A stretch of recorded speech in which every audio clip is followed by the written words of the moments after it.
Feel your eyes, they all over me. Don't be shy, take control of me. Get the vibe, it's gonna be lit tonight.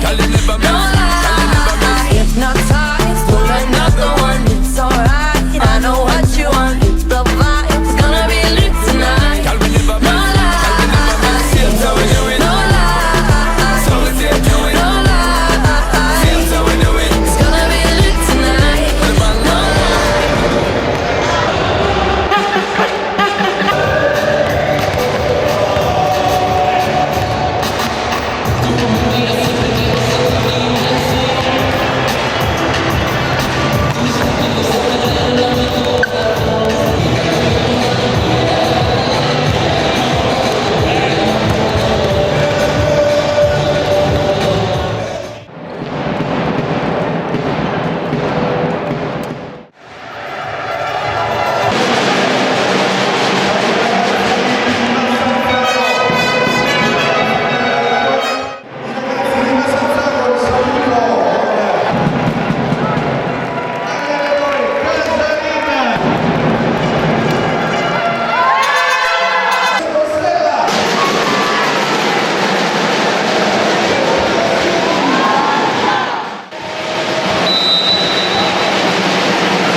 Team Casarin questa volta la rimonta non è arrivata, cos'è mancato? È mancato un po' di astuzia, un po' di cattiveria, siamo molto crudi, siamo alle prime armi e sono orgoglioso lo stesso di questi ragazzi perché siamo partiti, stiamo facendo un percorso, non dobbiamo essere pronti adesso, dobbiamo essere pronti quando servirà. Però Padova e Massanzago sta diventando un classico ormai a livello giovanile, l'abbiamo detto anche ad Alice. È merito degli atleti che nascono a Massanzago forse. Alice Biasina, ancora un grande trionfo per questi ragazzi che non hanno mollato fino all'ultimo. È vero. Siamo partiti con zero aspettative perché è una squadra abbastanza nuova, non ci aspettavamo di arrivare in finale, ci siamo arrivati, non ci aspettavamo di vincere, sono stati bravissimi perché non hanno mai mollato, mai. A questi livelli vince sempre chi sbaglia meno, no? Anche oggi è stata così un po'. Sì, chi sbaglia meno e chi ha meno paura forse. Infatti in tutte queste partite, le partite erano molto sali scendi, perché devono ancora abituarsi al ritmo di queste cose. Ragazzi, cosa dite alle vostre allenatrici?